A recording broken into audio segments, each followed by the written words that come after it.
J'ai pas mis la version, désolé. Hein. Ouais, bah, c'est pas grave. Non, je suis là. Tu me laisses le temps de caler un truc là. Ouais. Bonjour à toutes, bonjour à tous. Bienvenue au bar de l'économie. Et oui, ce sont des émissions en direct, donc chaque jour est différent. Aujourd'hui, je vous propose de mieux comprendre l'international. Souvenez-vous, début janvier, je vous l'avais annoncé, il est bon de faire des petits points toutes les semaines. Nous allons faire un petit point sur l'international. Toujours, bien sûr, avec Pascal Boniface, le directeur de l'Institut des relations internationales et stratégiques, qui est en même temps une école. Et donc, avec ses élèves, nous allons revenir sur quelques événements passés en 2019, notamment les tensions entre l'Inde et le Pakistan, l'Israël, le continent latino-américain acceptera-t-il un leadership brésilien et le retrait des Américains de la Syrie, quelles conséquences? Et puis avec Pascal Boniface, eh bien, il vous propose deux interviews. Alors effectivement, ce sont des interviews enregistrées aujourd'hui. Voilà pourquoi, pour ceux qui nous suivent via Facebook, vous ne voyez personne en studio. Eh bien, tout d'abord, l'interview, ce sera celle de Carole Gomez, chercheur à l'IRIS, qui revient sur la Coupe du Monde 2019. Je vous rappelle que la Coupe du Monde était une Coupe du Monde féminine, mais je ne vois pas pourquoi on va rajouter le mot féminine, puisque pour les hommes, on ne dit pas une Coupe du Monde masculine. Et elle a publié pour le compte de l'UNESCO et de l'IRIS un livre qui s'intitule « Quand le football s'accorde au féminin ». Donc le football, saviez-vous que le football a eu son heure de gloire au début du XXe siècle et puis il a été banni. Et puis seconde interview et dernière interview pour cette émission du bar de l'économie, eh bien ce sera celle de Ali Laïdi, journaliste à France 24, docteur en sciences politiques, qui vient de publier Le Droit, la nouvelle arme de la guerre économique, car il travaille sur ce sujet de la guerre économique depuis plus de 20 ans et au début, tout le monde lui riait au nez.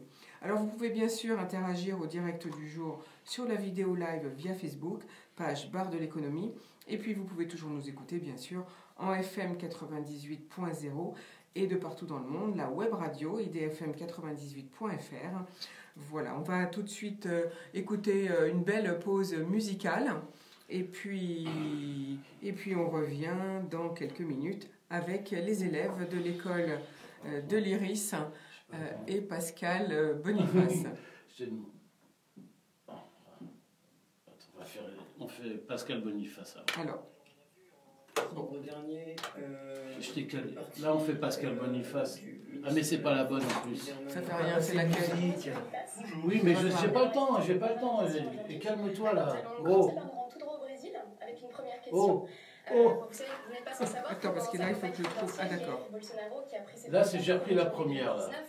D'accord. Pascal Boniface, la première. Bon.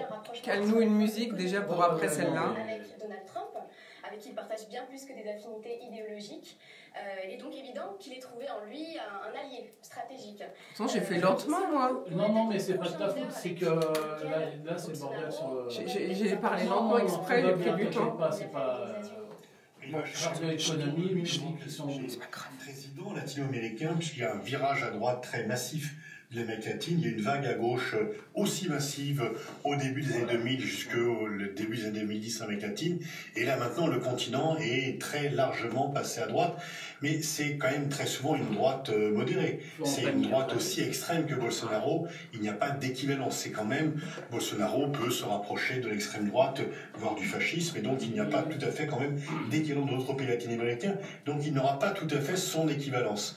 Il va vouloir effectivement, par clivage idéologique et par pression personnelle, se tourner vers Donald Trump et ensuite donc voir un peu cliver avec d'autres pays latino-américains et voir comment il peut avoir au moins des accords de non-agression, de coopération, mais il n'est pas certain que les autres pays latino-américains accepteront un leadership brésilien parce que d'une part ils avaient un peu du mal déjà à l'accepter auparavant et que Jair Bolsonaro n'a peut-être pas grand-chose à leur offrir comme perspective, et si c'est pour avoir quelqu'un qui entend suivre de façon aveugle le président américain, même avec une Amérique latine tournée à droite, et quand ce président américain est Donald Trump, qui a eu des propos très négatifs sur non seulement les Mexicains, mais les Centra-Américains, et ça a été quand même très largement développé. Et donc on peut dire que Donald Trump, qui est en train de réveiller l'anti-américanisme en Amérique latine, rend quand même plus difficile qu'un autre président le fait de coller à son programme en Amérique latine.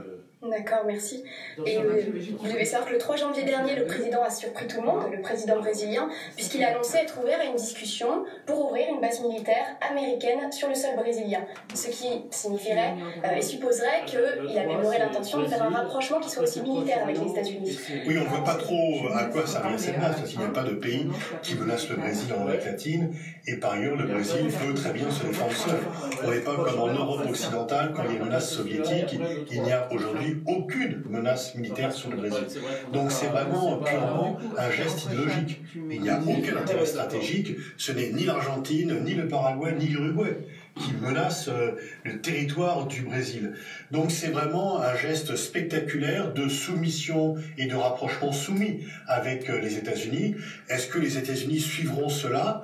Parce que s'il faut en plus payer, eh bien, voilà, le Mexique ne paye pas le mur à la frontière américaine. Est-ce que le Brésil va vouloir payer la base américaine comme la Pologne l'a proposé? Mais est-ce que les Brésiliens, qui estiment qu'ils ont des besoins nationaux et que cette base étant inutile, seront prêts à payer des centaines de millions de dollars pour construire une base militaire inutile? Donc, je doute que ce projet aille beaucoup plus loin parce que je ne crois pas que les États-Unis vont accepter de créer des dépenses supplémentaires en Amérique latine, les Brésiliens non plus, et cette base n'a aucune utilité. On est là vraiment purement dans l'affichage idéologique. D'accord, et pour X raisons, si cette base devait être implémentée, est-il possible que l'armée brésilienne, qui n'a pas caché son mécontentement face au projet de Bolsonaro, puisse s'y opposer par la violence? Par la violence, non, on ne fait pas un coup d'État militaire pour empêcher l'établissement d'une base militaire, fût-elle américaine, mais une fois encore, je ne crois pas que ce projet est très loin, et l'armée brésilienne, pour l'instant, regarde les choses de façon relativement neutre par rapport à Bolsonaro. Envisager un coup d'État militaire au Brésil voudrait dire qu'il y a quand même des troubles extrêmement importants qui soient devenus parfaitement incontrôlables et totalement incontrôlables. On n'en est pas là. Fort heureusement, il n'y a plus de coup d'État militaire où la période des coups d'État militaires massifs en Amérique latine est passée, même si les partisans de Lula et les adversaires de Bolsonaro disent que on est passé à un autre stade. Auparavant, c'était des coups d'État militaires. Là, il y a un coup d'État juridique. Le fait, la destitution de Dilma Rousseff, alors qu'elle n'était pas elle-même convaincue de corruption, contrairement à beaucoup de gens qui ont fait son jugement, et le fait d'envoyer Lula en prison alors qu'il était l'archi-favori de la campagne électorale dans un procès pour le moins express, mené par un juge devenu ministre de Bolsonaro, fait dire à beaucoup que finalement on peut faire l'économie de coups d'État militaires parce que les coups d'État juridiques suffisent désormais à emporter le pouvoir. Merci beaucoup Pascal Boniface. On fait une jolie pause musicale avec Florent Pagny et je reviens dans quelques secondes.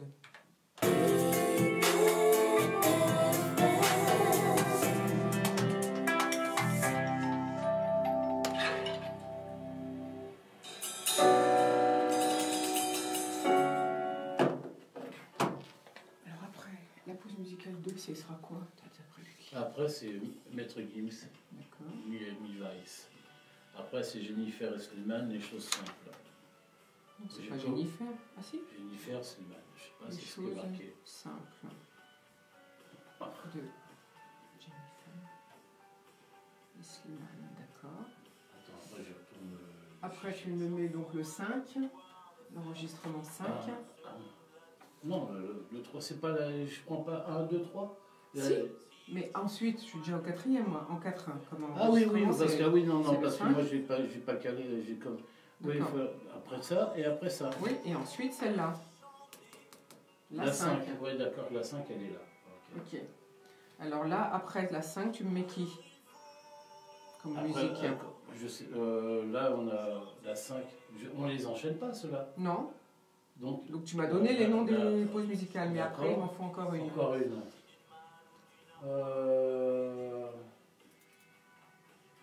Florent Pagny, on est Jennifer d'anglais là.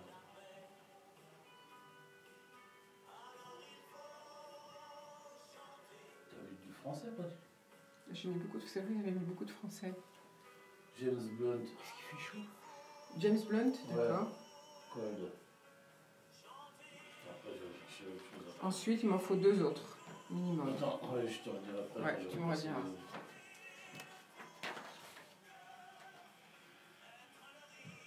Par contre, dans les interviews longues, on commence par Carole Gomez. D'accord. Déjà, je passe les 3. Après, la 5. Pour moi, c'est les 3 là. La 5, Carole Gomez, et puis Ali Laïbi. D'accord. Ali. C'est ça. Ouais. Qu'est-ce qu'il fait chaud ici? Oh là là. On va peut-être reprendre là. Bah, si t'es pas sûr de faire l'émission totalement, autant les... Pour l'instant, ouais. Je sais pas, on va voir.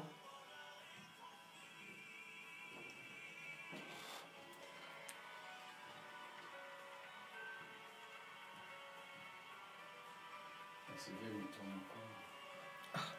Il y a Daniel qui regarde. Allez, on reprend. Vas-y.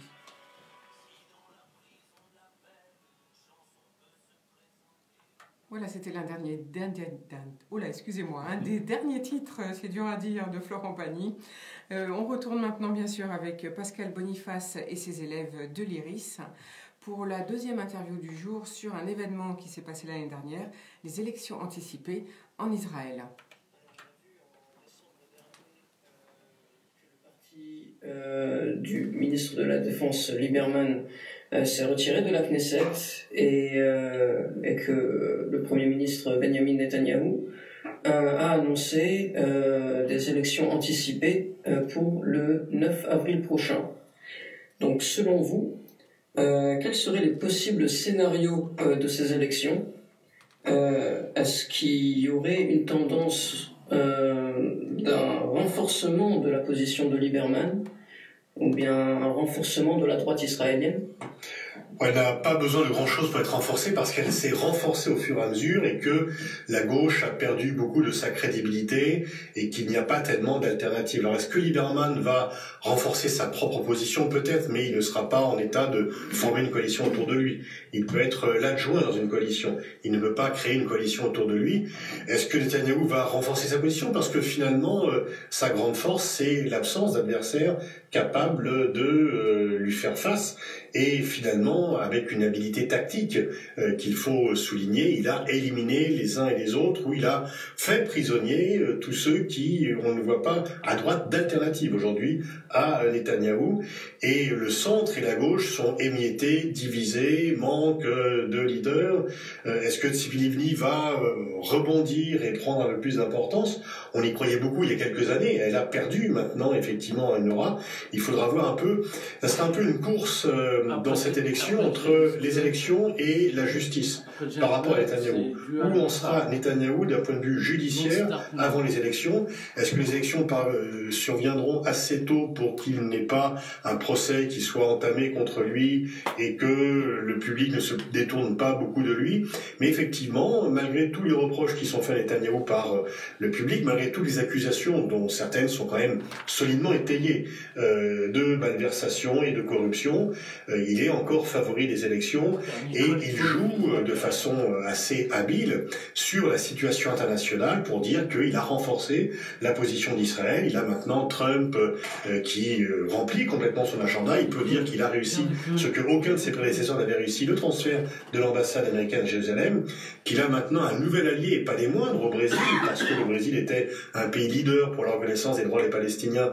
Aujourd'hui, Bolsonaro lui mange presque dans la main, en tous les cas célèbre son alliance avec lui, et que les évangélistes, ces mouvements chrétiens d'extrême droite, sont de plus en plus fortement engagés derrière Netanyahou.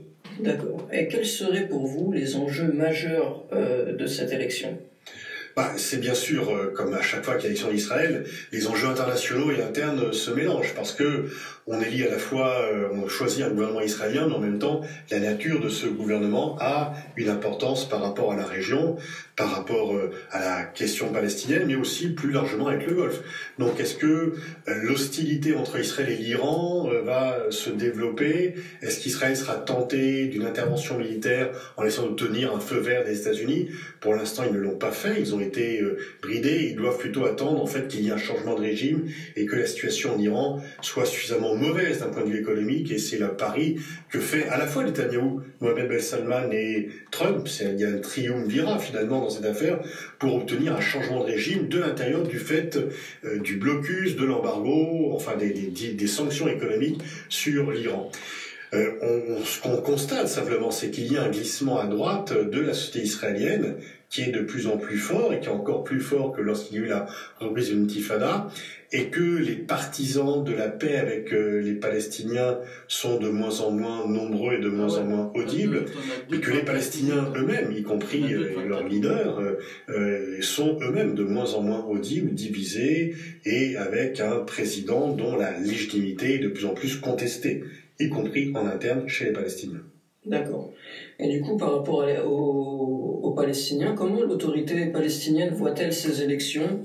Y a-t-il des opportunités, aussi maigres soient-elles, pour relancer le processus de paix ? Je crois qu'on ne peut même plus parler de processus de paix. Il y a un récessus de paix, mais il n'y a pas un processus de paix. Il n'y a aucune perspective sérieuse de paix, puisque on peut dire qu'actuellement, peut-être que les deux visions majeures qui se déroulent en Israël, c'est celle de Naftali Bennett et de celle de Netanyahou. Netanyahou veut donner le sentiment qu'il peut encore croire à un accord pour calmer l'opinion internationale et surtout les gouvernements, que ceux-ci ne se mobilisent pas trop contre lui.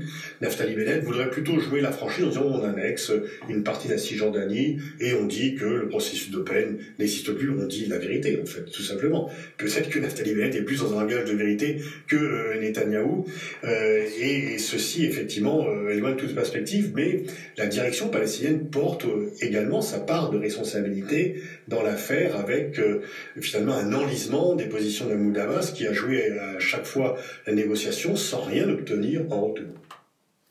Voilà, donc une jolie pause musicale tout de suite au bar de l'économie avec Maître Gims et on revient dans quelques minutes pour un autre sujet international.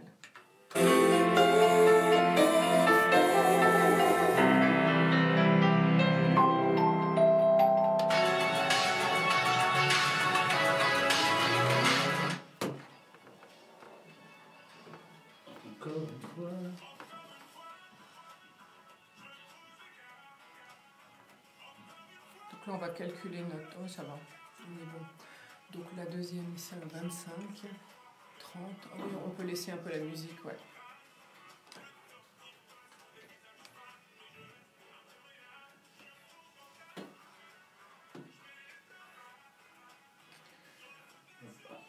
Comment ça s'appelle ce titre? Ça c'est Miami Vice. D'accord. Il manquait un peu de temps là, pour caler tout là, ce matin. On est entré tard en studio en fait. Ouais.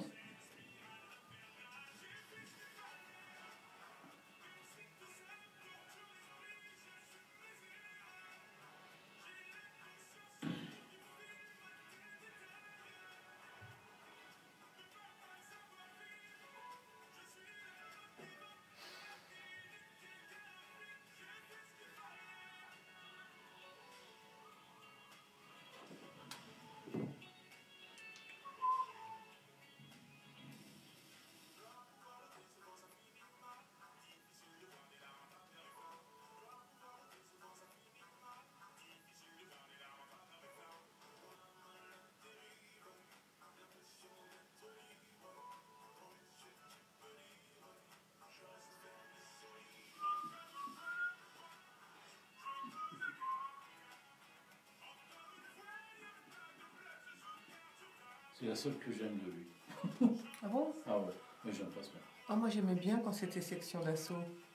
Ah ouais. T'aimes pas? Bon, c'est pas mal.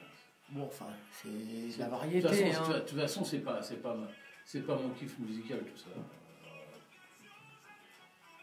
Moi, je suis assez rock, funk.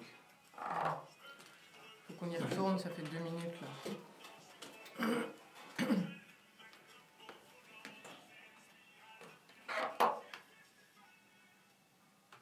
Voilà, c'était Maître Gims au bar de l'économie.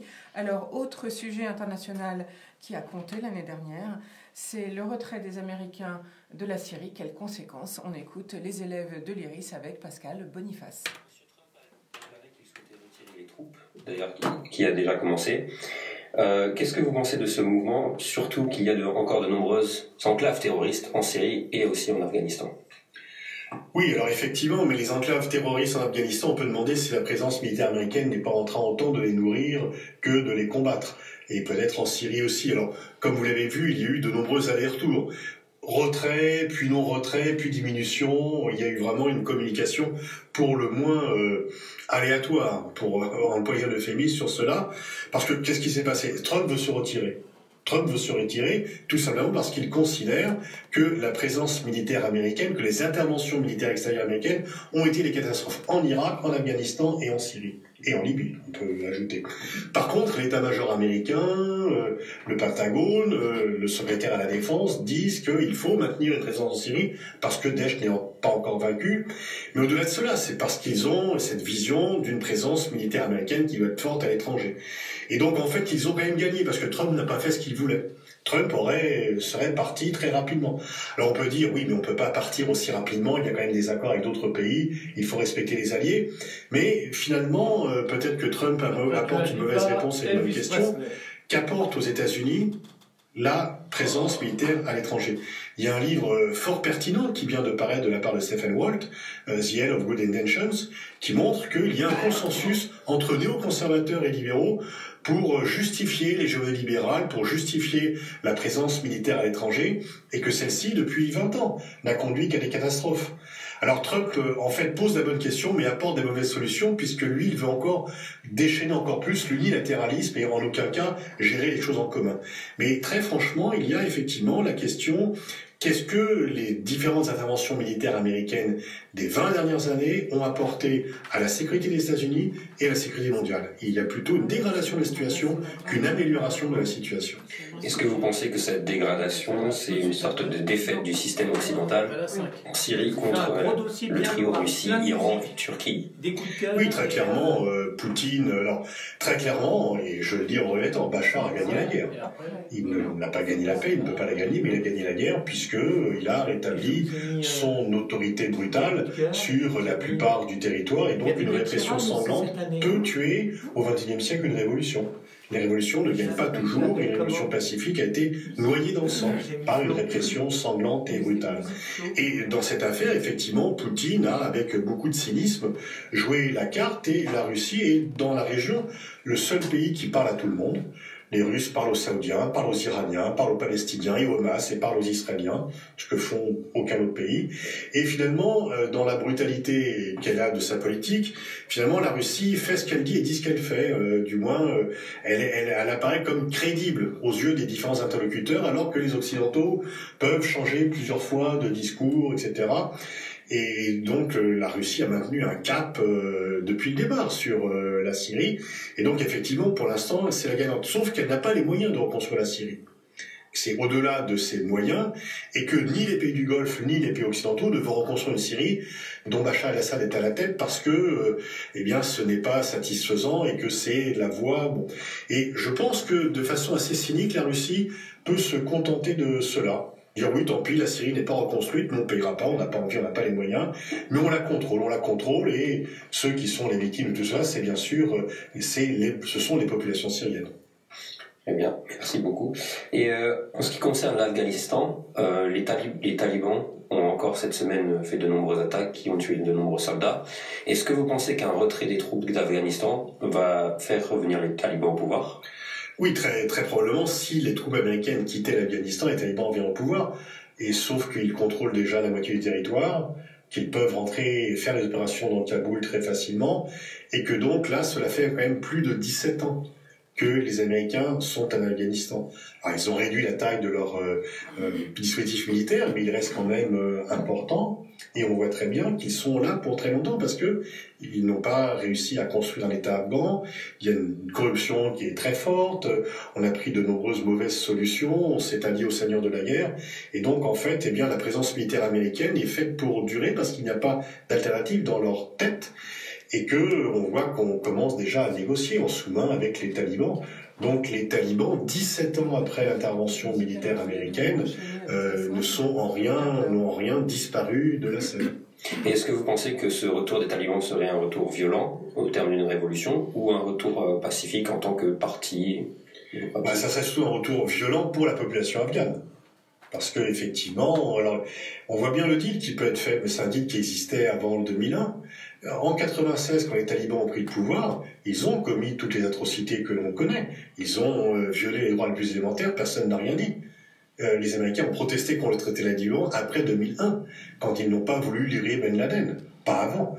Et donc là, on voit très bien les bases d'un accord. Vous venez au pouvoir en Afghanistan et vous cessez, vous ne supportez pas des gens qui commettraient des attentats, et donc mais vous faites ce que vous voulez chez vous, et c'est quelque chose qui peut se mettre en place. Et est-ce qu'il serait possible qu'une grande puissance régionale puisse jouer le rôle des États-Unis dans la gestion? Les candidats sont pas très nombreux parce que tous ceux qui ont voulu essayer de gérer l'Afghanistan, des Anglais au 19e siècle, des Soviétiques au 20e et des Américains au 21e, ont échoué.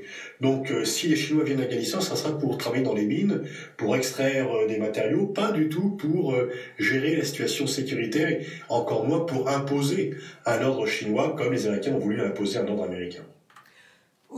Alors aujourd'hui, émission spéciale au bar de l'économie, émission spéciale sur l'international. On revient sur quelques événements 2019, avec Pascal Boniface, directeur général de l'IRIS. Alors, dernier sujet donc avec les élèves de l'école de l'IRIS, comment peut-on expliquer cette tension entre l'Inde et le Pakistan dans la région du Cachemire, et comment on a vu l'incursion des Indiens au Pakistan? 2 avions, je vous rappelle, ont été abattus par les Pakistanais. On écoute. Ça fait presque une semaine que l'Inde a frappé le plus grand camp d'entraînement à Balakot, au Cachemire pakistanais. Au lendemain de l'incursion de l'avion de chasse indien dans le ciel pakistanais, le Pakistan dit avoir abattu 2 avions indiens. Alors, comment on peut expliquer cette tension et escalade entre l'Inde et le Pakistan dans la région du Cachemire? Ces 2 pays ont des relations conflictuelles dès l'origine, dès leur naissance. On peut dire que la dissuasion nucléaire qui existe les empêche d'aller vers un affrontement généralisé, comme ils l'ont fait à 3 reprises dans le passé. Ceux d'ailleurs qui disaient en 98, lors des essais successifs indiens et pakistanais, qu'il y aurait un affrontement nucléaire entre ces 2 pays, ont eu tort, parce que la dissuasion, ça existe. Mais en même temps, la dissuasion n'empêche pas le contournement de la dissuasion, n'empêche pas des escarmouches, n'empêche pas des attentats dont l'Inde accuse régulièrement le Pakistan, si ce n'est de les commettre directement, du moins de les encourager ou de ne pas les empêcher. Et dans ce cas-là, avec un attentat quand même très meurtrier, l'Inde a répliqué sur un camp d'entraînement, le Pakistan a nié sa responsabilité, et il y a eu quand même effectivement 2 avions indiens qui ont été abattus, et un pilote indien qui a été fait prisonnier et qui a été rendu à l'Inde. Donc le Pakistan a réussi en termes de communication une assez bonne opération, puisque alors que disons que les regards portaient très attentivement sur eux comme responsables directs ou indirects de l'attentat, ils ont eu le geste de réconciliation en rendant de façon pacifique et sans heurte le pilote à son pays. Donc ils ont su assez habilement refermer une page qui aurait pu être gênant pour eux en termes finalement de non-vigilance par rapport au terrorisme. Ok. Et le Pakistan a fermé son espace aérien jusqu'au nouvel ordre. Pensez-vous qu'il y aura une escalade de tensions, ou les 2 pays vont-ils s'accorder sur une sortie de crise? Là, on est plutôt vers la sortie de crise. Et d'ailleurs, l'Inde se pose des questions puisque 1 ou 2 avions ont été abattus, et donc ça met en cause un peu la supériorité militaire indienne qui paraît nette pour l'instant, mais qui n'est pas aussi évidente avec cela. Et donc ça inquiète les Indiens qui ont hâte à ce que les Rafales soient en service, puisqu'il n'aurait pas eu cet incident, sinon cette perte matérielle. Mais effectivement, on va plutôt refermer l'épisode. Il y a une sortie de crise. Le Pakistan a restitué le prisonnier indien sans faire de problème, et donc les 2 essayent de sortir de cette crise qui est gênante pour les 2. Et effectivement, cet attentat est quand même a été très meurtrier, et les 2 ont intérêt à montrer qu'il y a une réconciliation. Mais cette réconciliation est provisoire, parce que l'on sait que fondamentalement la question du Cachemire est existentielle entre l'Inde et le Pakistan. Pour les Pakistanais, comme la région est majoritairement peuplée de musulmans, elle doit revenir aux Pakistanais, mais pour les Indiens, comme leur pays est un pays multiconfessionnel, le fait qu'elle soit majoritairement peuplée de musulmans ne doit pas l'empêcher d'être sous contrôle indien. Et au milieu, c'est quand même la population cachemiri qui souffre parce que l'occupation indienne est de plus en plus mal perçue au Cachemire. Et comment exactement la crise est perçue par les grandes puissances telles les États-Unis, la Russie et la Chine? Est-ce que l'Union européenne a-t-elle un rôle à jouer dans cette nouvelle problématique ou pas? Très peu. Alors tout le monde a appelé bien sûr à la retenue, comme ça se fait à chaque fois qu'il y a une crise, mais chacun a son agenda. On peut dire que dans l'affaire, c'est plutôt la Chine qui peut avoir une influence sur le Pakistan et les États-Unis sur l'Inde, du fait des liens très très précis, et ils ont appelé effectivement à la retenue de façon peut-être plus efficace que l'Union européenne, mais en même temps ni New Delhi ni Islamabad n'avaient intérêt à ce qu'il y ait une escalade qui pourrait les entraîner vers des situations tout à fait incontrôlables. Donc on peut dire en fait que même sans intervention extérieure, les deux pays, l'Inde et le Pakistan, avaient intérêt à refermer le plus vite possible cette crise. Merci.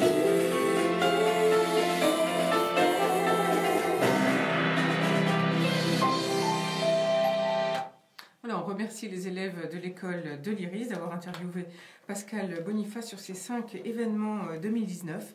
Et on retrouve tout de suite Pascal Boniface, et puis qui interviewe Ali Laïdi, journaliste à France 24, docteur en sciences politiques, qui vient de publier Le droit, la nouvelle arme de la guerre économique, car il travaille sur ce sujet depuis 20 ans. Bonjour Pascal. Pour mon invité aujourd'hui était Ali Laïdi. Vous êtes journaliste à France 24, vous êtes docteur en sciences politiques et vous venez de publier Le droit, la nouvelle arme de la guerre économique. Alors il y a beaucoup de choses qui se disent sur la guerre économique. Vous travaillez sur ce sujet depuis plus de 20 ans. Au départ, on ne vous a pas tellement pris au sérieux quand vous parliez dans les cercles académiques de guerre économique. Non, c'était extrêmement difficile de parler de la guerre économique parce que c'est un concept qui n'est pas accepté dans le cercle académique. Quand j'ai repris les études en 2006 pour faire une thèse sur le sujet, j'ai été confronté au fait de ne pas trouver de directeur de thèse capable de comprendre et de suivre ces problématiques. Et puis on me regardait avec des grands yeux en disant mais qu'est-ce que c'est que la guerre économique? Ça n'existe pas, il n'y a que la paix économique. Donc en gros, on ne voyait pas ce qu'était cet objet que, en gros, est l'affrontement économique entre les nations, entre les entreprises, entre des entreprises et des nations, voire même entre des individus, des milliardaires qui veulent imposer, comme aux États-Unis par exemple, sur l'Obamacare, leurs décisions à un pays entier. Donc il y a des gens, il y a des entreprises, il y a des États qui mènent des guerres économiques contre d'autres acteurs. Alors la concurrence a toujours existé, mais même pourtant François Mitterrand lui-même avait dit au milieu des années 90, alors qu'il était encore président, que les États-Unis étaient en guerre économique contre la France et les pays européens. Oui, c'est vrai que en fait le concept de guerre économique a toujours existé. J'ai écrit un précédent livre qui s'appelle Histoire mondiale de la guerre économique et je repars du néolithique pour montrer combien l'économie peut être l'objet de batailles entre les groupes, entre les tribus, entre les hommes.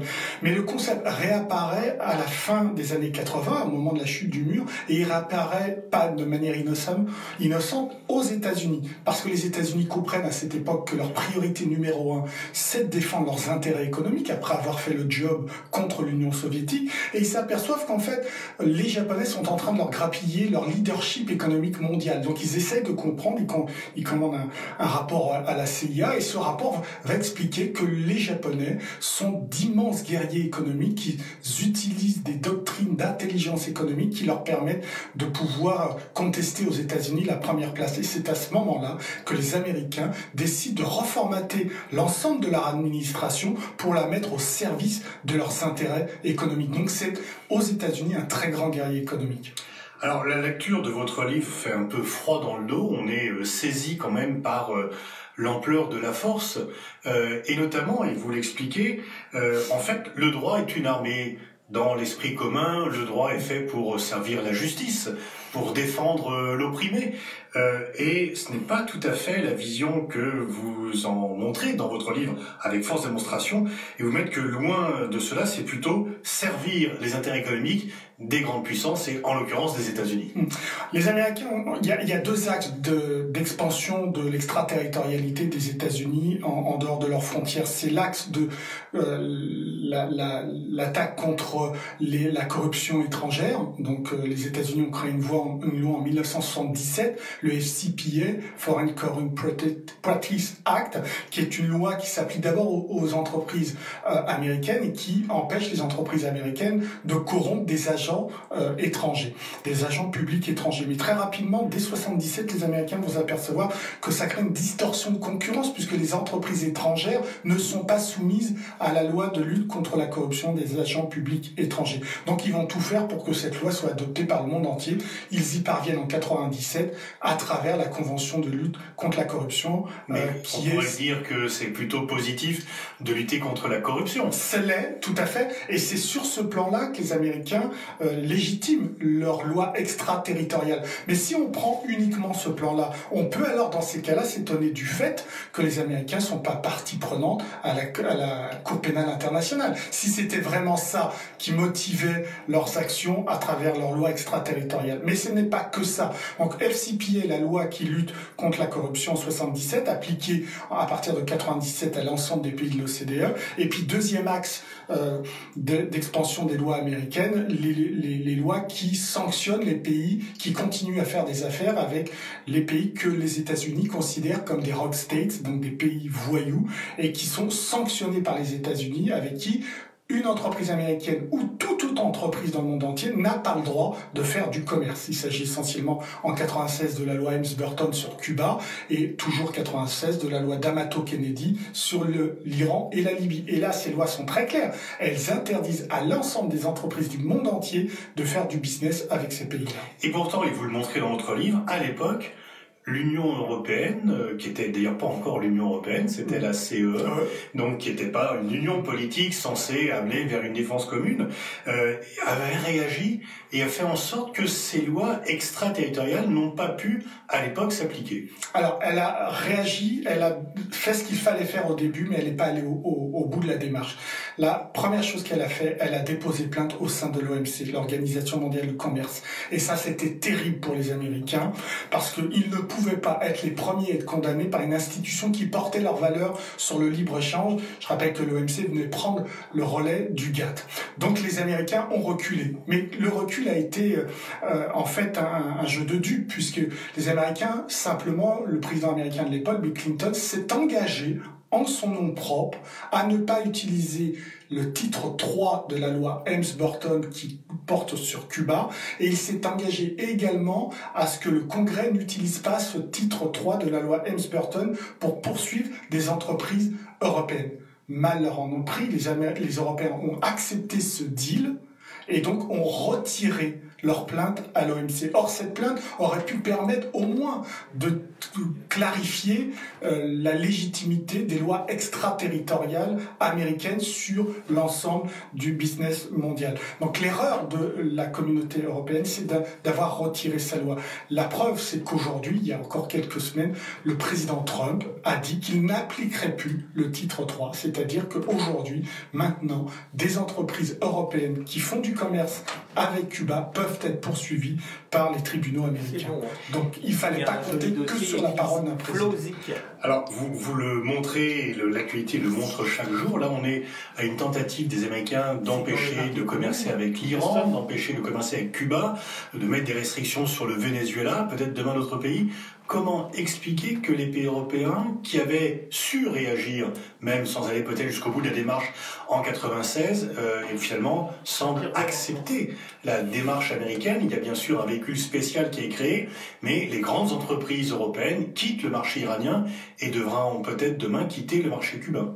Voir le Venezuela, voir des sanctions sur la Russie, etc., etc. Donc, comment expliquer? D'abord, je suis allé au moins 4-5 fois à Bruxelles pour enquêter sur cette question et à chaque fois, j'ai vu des Européens qui étaient totalement désemparés par rapport à cette question de l'extraterritorialité du droit américain. Alors, il y a bien, outre la tentative de déposer une plainte à l'OMC en 1996, un règlement qui date de la même année, un règlement européen qui interdit aux entreprises européennes de se soumettre au droit américain. Or, on l'a vu depuis une quinzaine d'années, elles se sont toutes soumises au droit américain. Donc le règlement européen n'a pas été appliqué.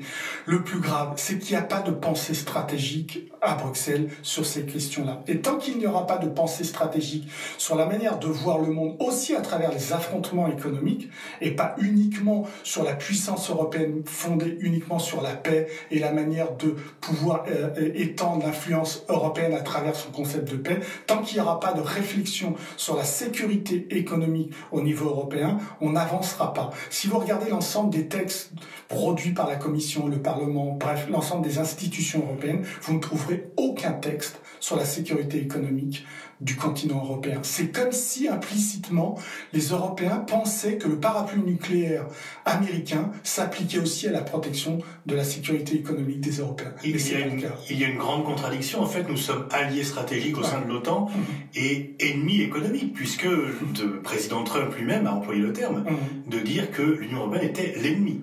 Mais c'est ça qu'on n'a pas compris à la chute du mur. Est-ce qu'ont parfaitement compris les Japonais, ce qu'ont parfaitement compris les Américains, ce qu'ont parfaitement compris les Russes et les Chinois, c'est qu'il pouvait y avoir cette ambivalence, allié politique, adversaire économique. Et nous, on n'a pas vu le côté adversaire économique. En gros, nous, les Européens, on est restés à une conception du marché qui date d'Adam Smith, qui dit en gros, le marché, c'est le lieu où un vendeur rencontre un acheteur, il passe un marché, et les deux ont le même niveau d'information. Or, les Américains, eux, sont passés à la deuxième étape du marché, c'est-à-dire l'école néoclassique, l'école néolibérale qui dit mais non, pas du tout.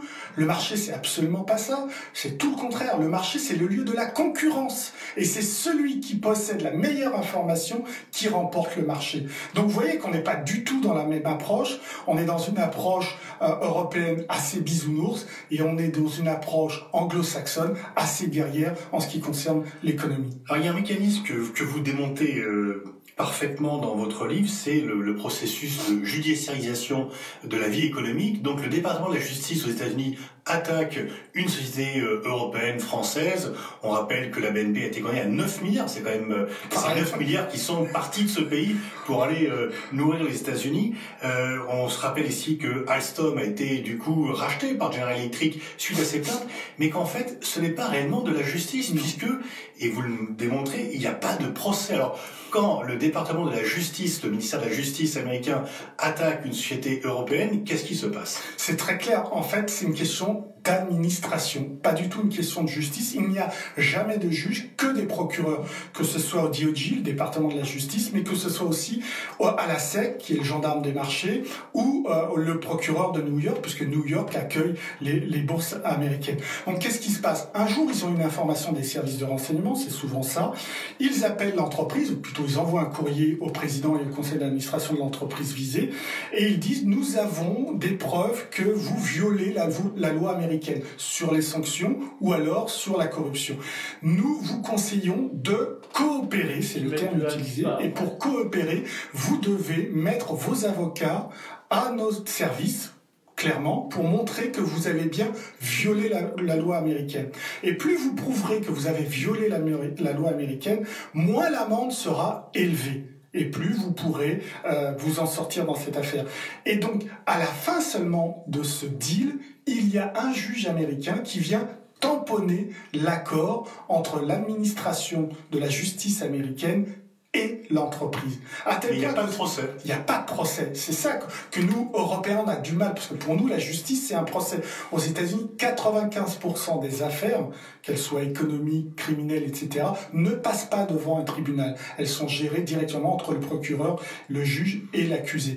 Donc c'est ça, c'est ce modèle-là qu'ils veulent aussi importer en Europe. Ce que vous décrivez, sans vouloir être excessif, ça apparente plus à de l'extorsion de fonds qu'à une véritable justice basée sur la règle de droit. Alors c'est pas moi qui le dis, c'est le rapport Lelouch-Berger qui a été publié en 2015, donc 2 parlementaires français qui ont enquêté sur la législation extraterritoriale américaine et qui parlent en effet d'extorsion. Pierre Lelouch que l'on ne peut pas qualifier d'anti-américain puisqu'il a été très longtemps considéré comme atlantiste. Tout à fait. Et donc, il le dit lui-même. Il dit qu'à un moment donné, l'explication que donnent les Américains à nos 2 parlementaires français, c'est la suivante. Quelque part, vous, Européens, vous ne participez pas aux guerres que nous menons pour le bien.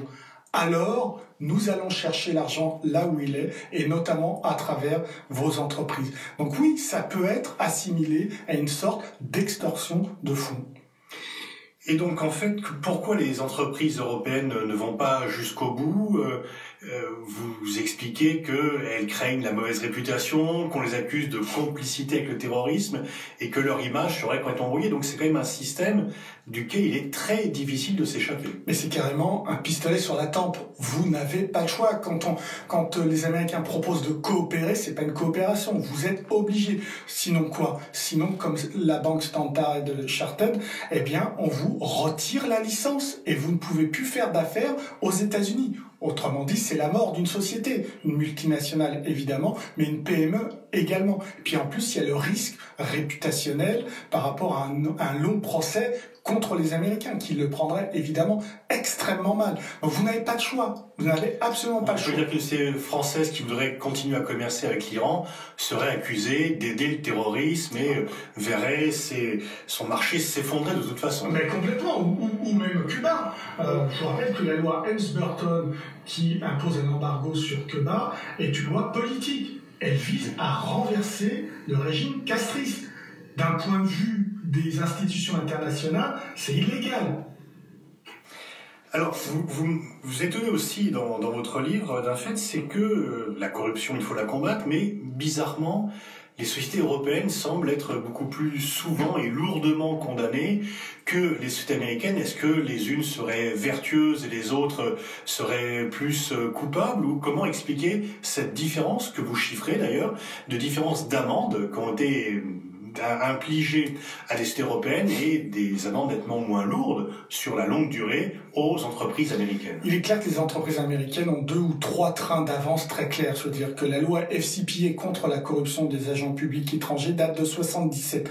Donc elles ont eu largement le temps de passer à un autre niveau pour capter les marchés. J'explique comment, en effet, le système fonctionne avec une circulation de l'information entre les entreprises, les ministères, les think tanks, les ONG et bien sûr les services de renseignement américains.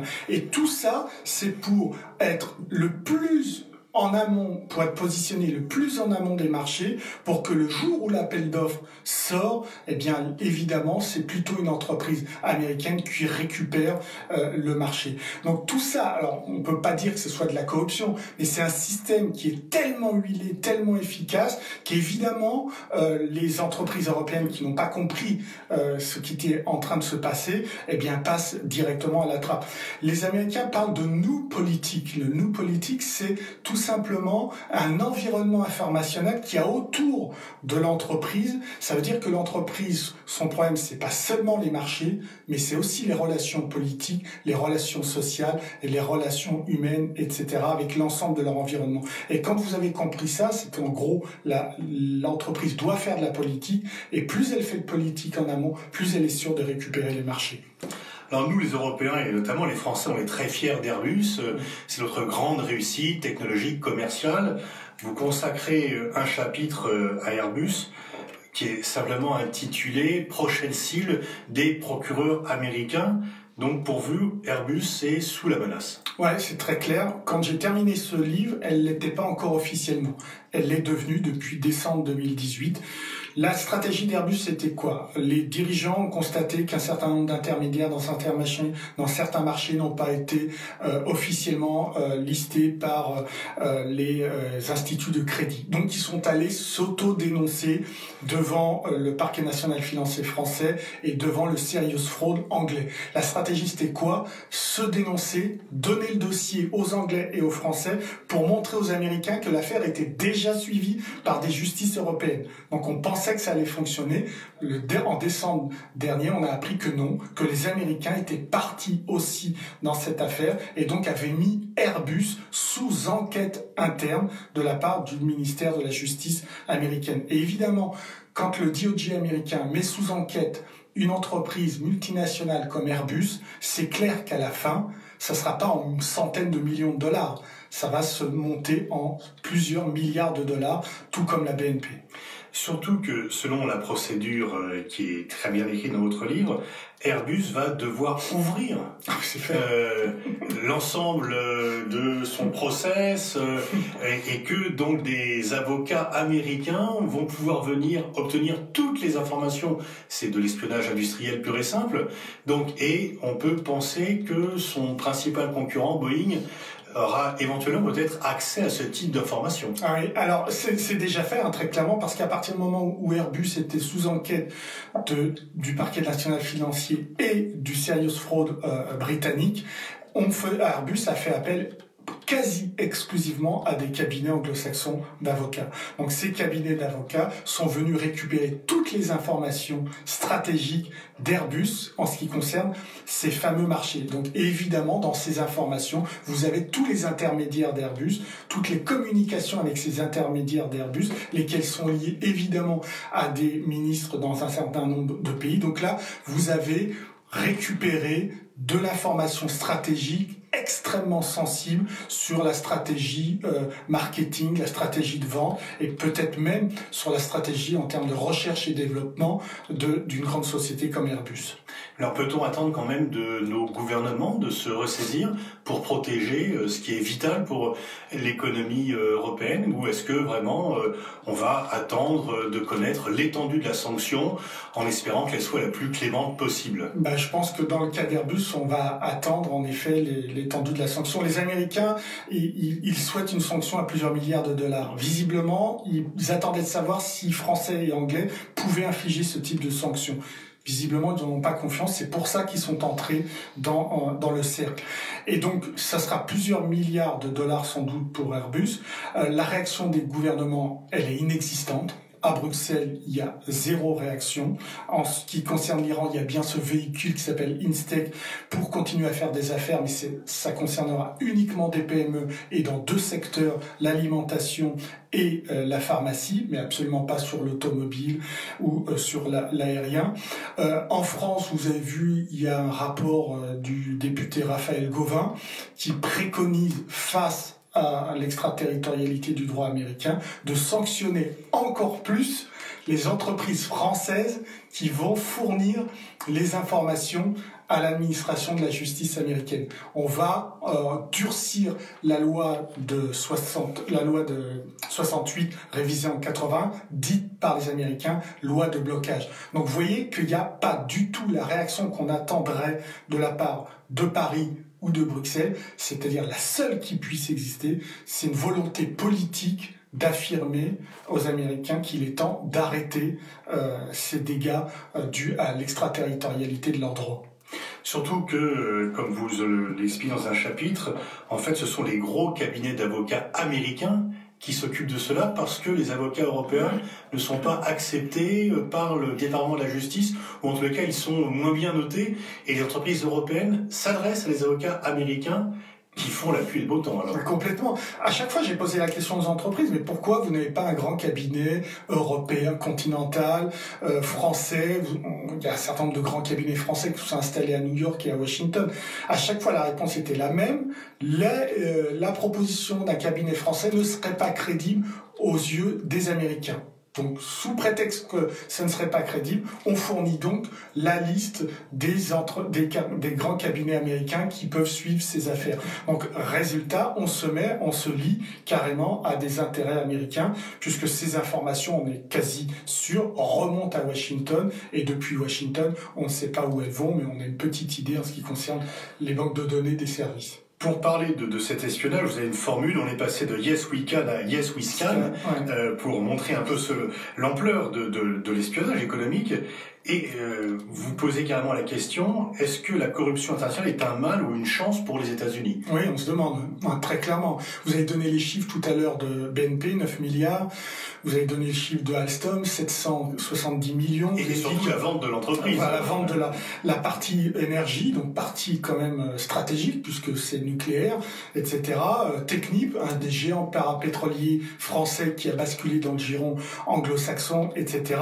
Donc oui, le prix est très très lourd, et face à ça, eh bien, on sent que les Européens sont complètement désarmés, désemparés, et qu'il n'y a pas de solution à moyen terme à attendre de la part de l'Union européenne ou de Paris. Mais du coup, Ali Laïdi, on a une défense européenne, on nous parle de la menace russe, de la menace terroriste, qui, bon, peuvent exister, ce sont des défis stratégiques, mais est-ce que le pays qui, pour le moment, est en train de porter les coups les plus durs à la souveraineté de la France et des autres pays européens, n'est-il pas tout simplement l'allié et le supposé protecteur américain? Oui, mais vous savez, hein, vous vous souvenez ce que disait Zbigniew Brzezinski, conseiller de Carter, hein, on n'est pas des alliés, hein, on est des vassaux.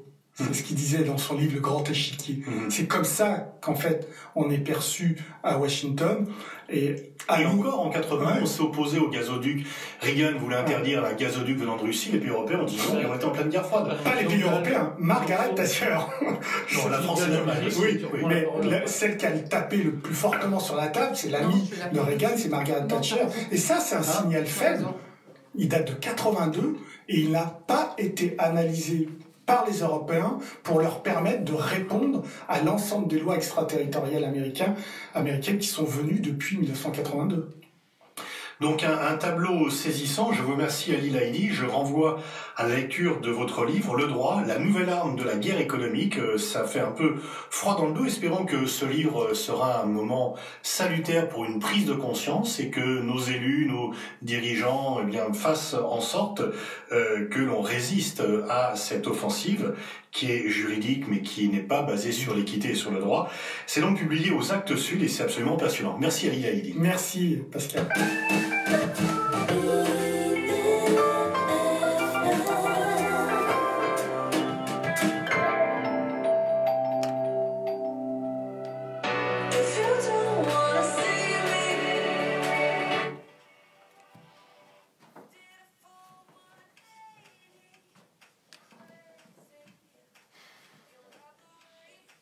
L'autre, ça fait 24 minutes. Normalement, il reprend à 20. On arrête vers 24. 27.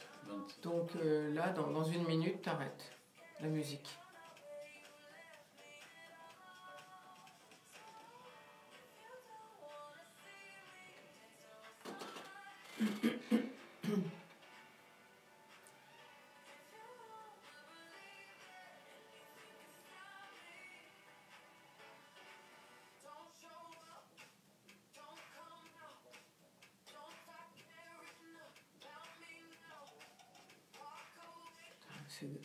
T'as pas écouté ce qui vient d'être dit là, l'interview? C'est grave. Là, je fais les montages des podcasts. Faut qu'on reprenne là. Je sais pas qu'on n'ait pas le temps sinon de finir. J'attends, là, il y a encore 30 secondes. D'accord. Et le temps de... Ouais.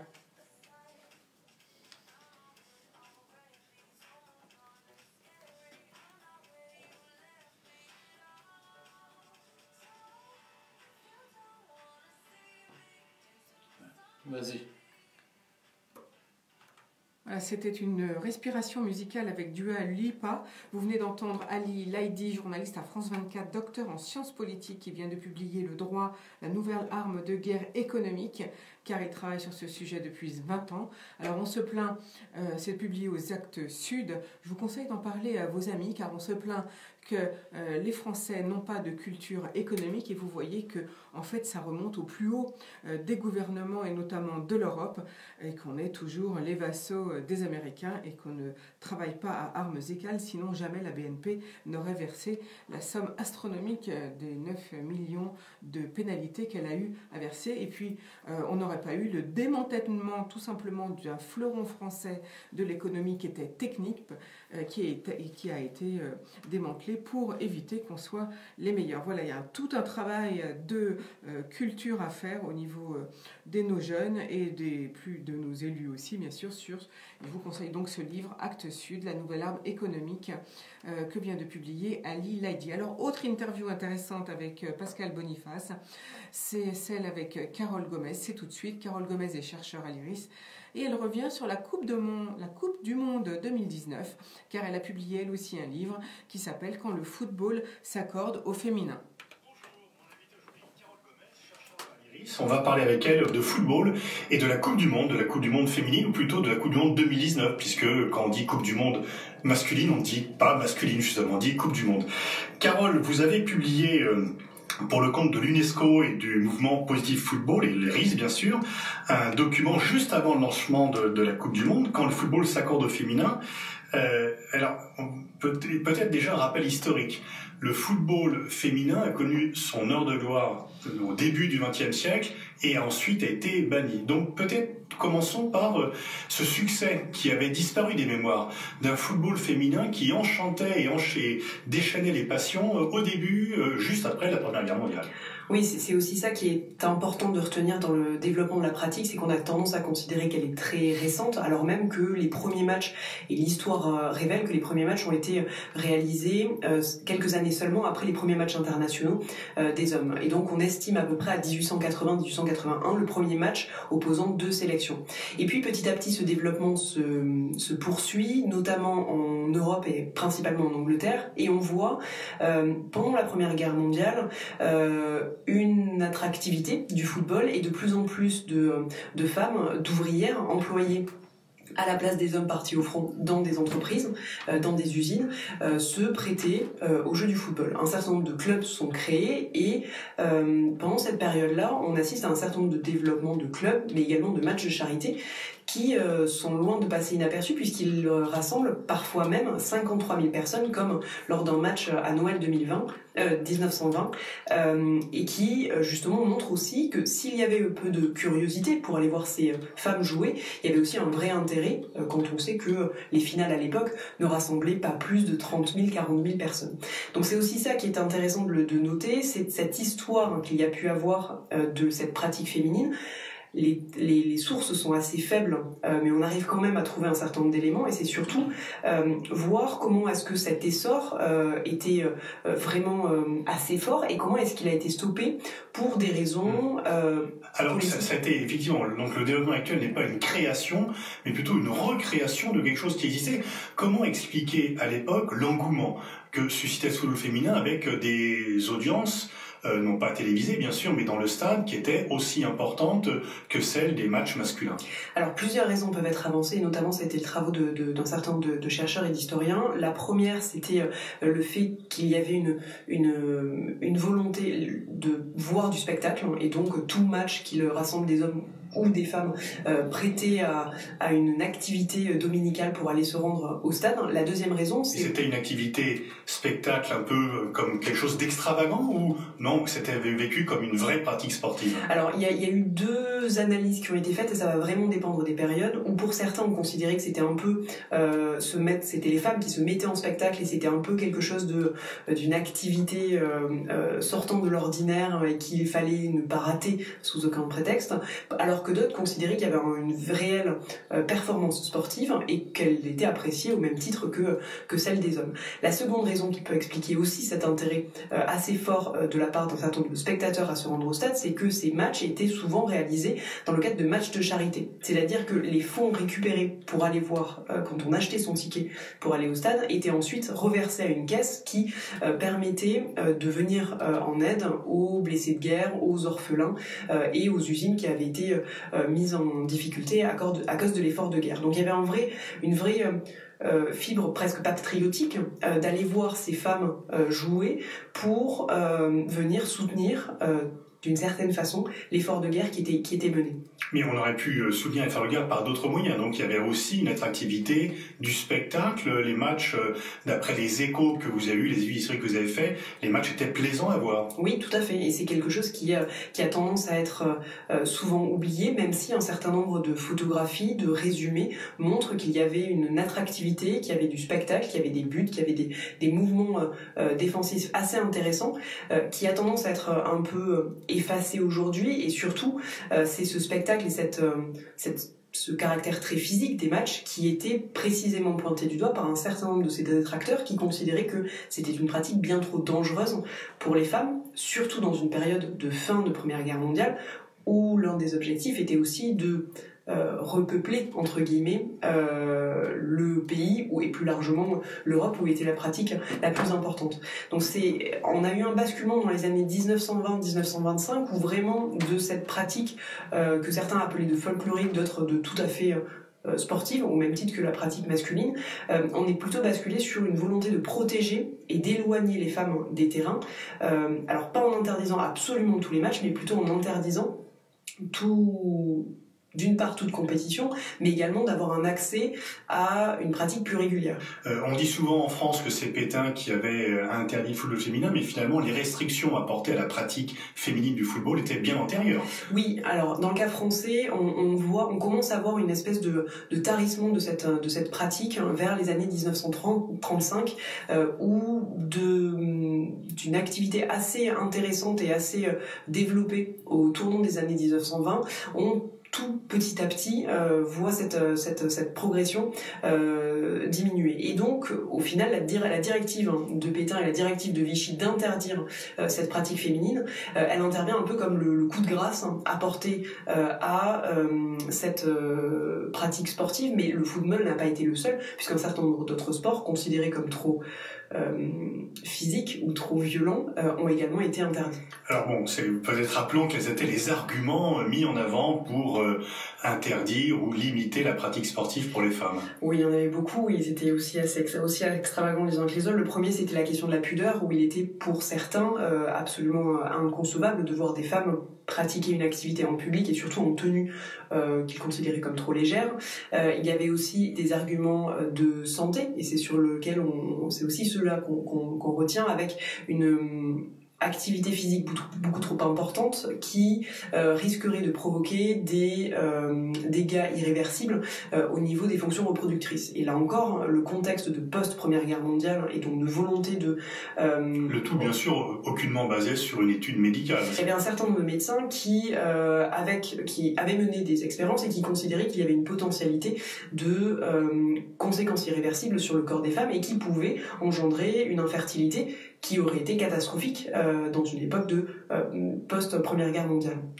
Vient la libération, les femmes acquièrent le droit de vote en 1944. Est-ce qu'elles regagnent le droit de pratiquer le sport et le football ? Non, effectivement, à partir de 1945, les choses ne vont pas tout de suite se mettre en œuvre.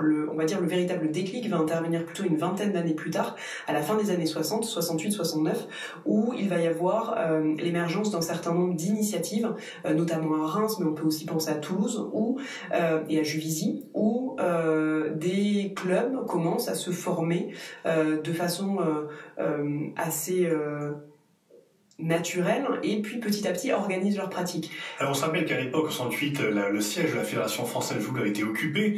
On disait le football aux footballeurs, c'est mai 68.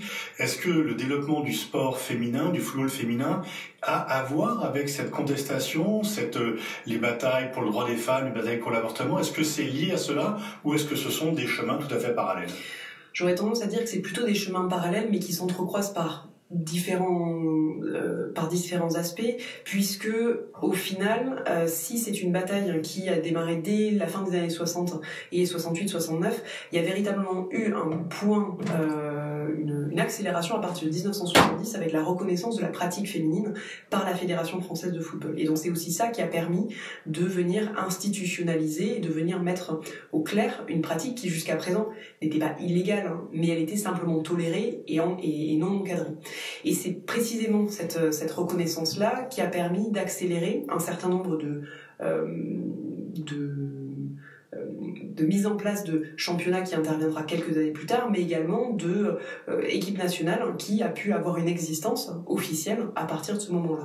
Alors quand même à l'époque, ce développement suscite de nombreuses résistances avec des préjugés, vous en évoquez certains dans le rapport, qui font sourire aujourd'hui ou qui peuvent mettre en colère selon, mais donc il y avait là encore une force de résistance par rapport au fait que des femmes puissent jouer au foot. Bien sûr, et on le voit à travers les archives que l'on peut trouver à l'INA, on le voit à travers un certain nombre d'articles qui sont publiés, de journaux, mais également on le voit aussi à travers peut-être aussi la fédération qui n'avait pas encore compris à quel point la place des femmes dans le football allait devenir quelque chose d'essentiel.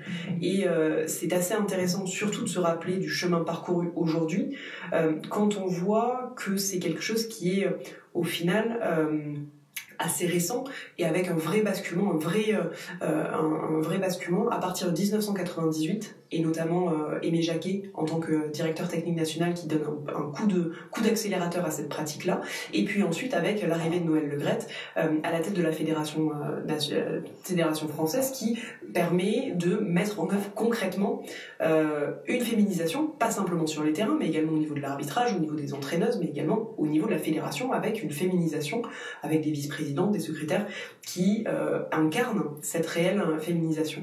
Et c'est d'autant plus important de le souligner qu'un certain nombre de travaux au début des années 90 n'hésitaient pas à mettre en avant le caractère rétrograde de la fédération parce qu'il n'y avait pas une véritable considération qui était faite de la part des femmes où on considérait que la pratique féminine intervenait dans les questions annexes qui devaient être traitées en fin de congrès au même titre que le football folklore, etc. Et il y a vraiment eu en l'espace d'une quinzaine, vingtaine d'années, grâce à des petits pas faits par des pionniers, par des pionnières, mais également avec cet accélérateur de Aimé Jacquet, mais également de Noël Le Graët, d'arriver à la situation où on est aujourd'hui, qui est certes pas encore optimale, mais qui a connu des progrès incontestables depuis des années. Alors là, on parle des fédérations. Dans les clubs, des gens qui ne sont pas connus pour leur engagement féministe, comme Louis Nicolin par exemple, a joué un rôle quand même très important, pionnier pour développer la première équipe professionnelle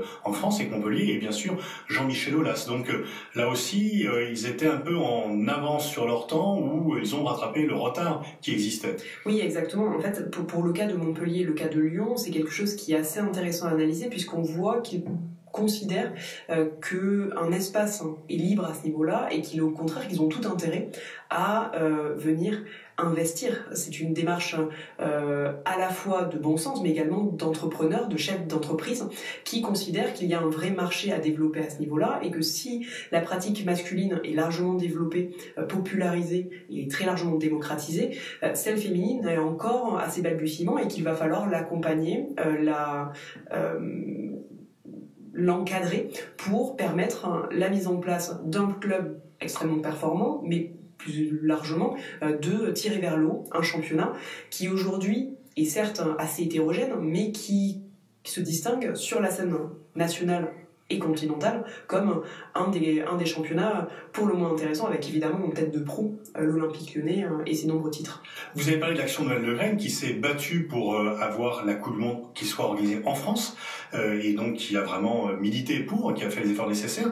Il a également féminisé les instances dirigeantes de la fédération en mettant des femmes à des postes de responsabilité dont on sait qu'elles ne sont pas des faire-valoir, qu'on connaît un peu leur tempérament aux unes et aux autres.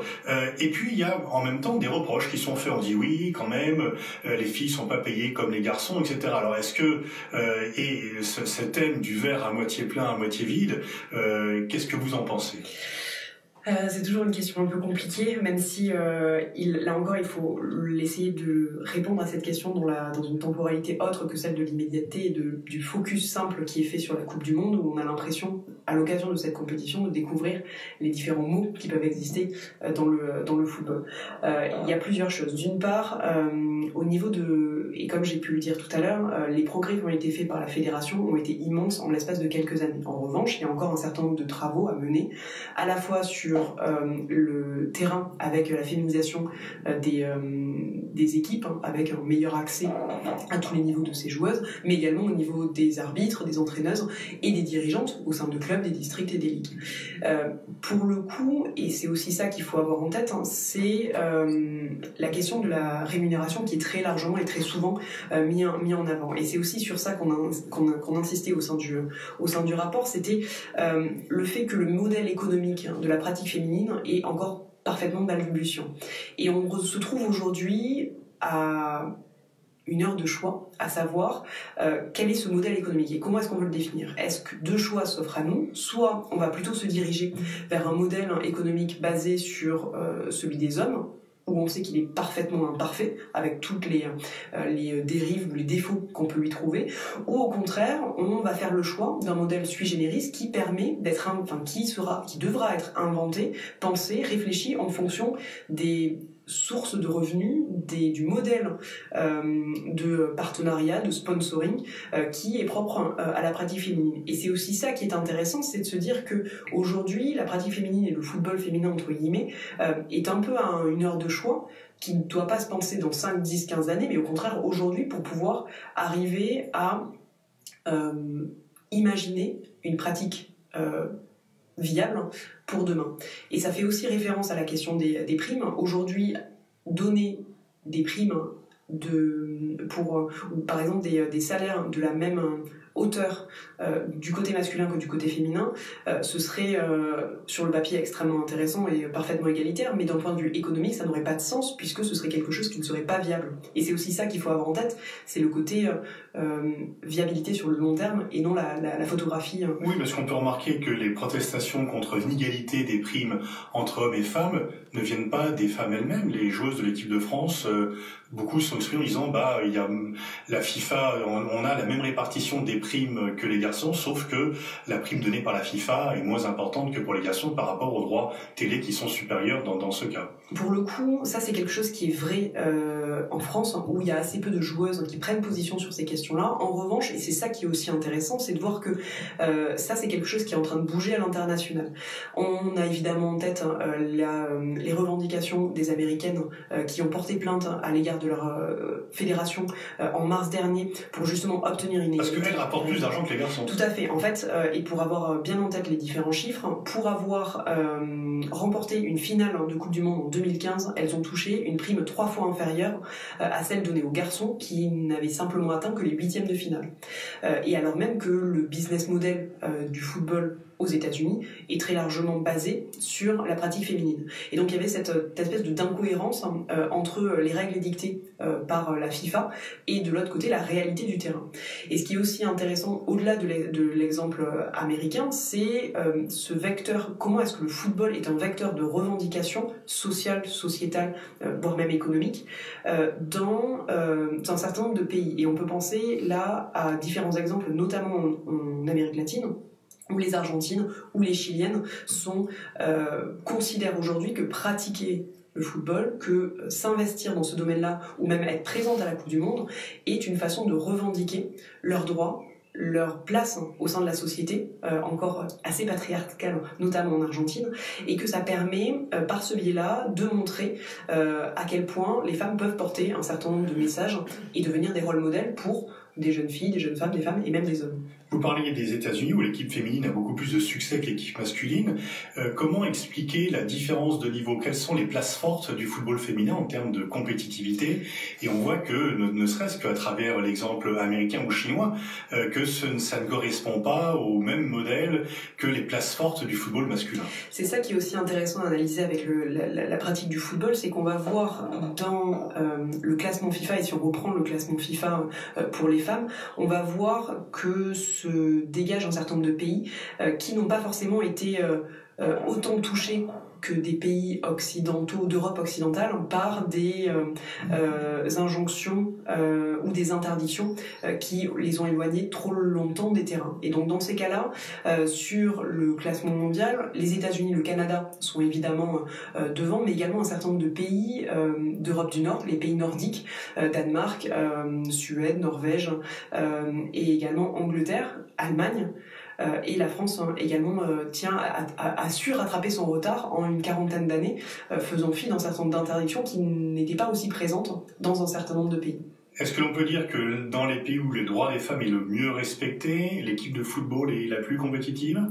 Ça va. Il faudrait faire une corrélation exacte entre ces éléments-là, mais il n'est pas impossible qu'il y ait effectivement cette corrélation, même si des exceptions peuvent exister. Mais ça peut être l'objet d'une nouvelle étude. Vous montrez dans votre étude le développement des équipes féminines qui jouent des compétitions internationales. Au départ, quelques dizaines et maintenant presque 160. Oui, effectivement, et c'est aussi ça qui est encourageant, et c'est aussi pour ça qu'il faut plutôt parler de verre plein que de verre vide. C'est cette popularité du football, mais également sa mondialisation. En 1991, lors de la première Coupe du Monde organisée par la FIFA, il n'y avait que 51 équipes, sélection nationale féminine, qui étaient présentes. 27 ans plus tard, en 2018, on a fait le compte, il y en avait 559 et qui se répartissent sur absolument tous les continents.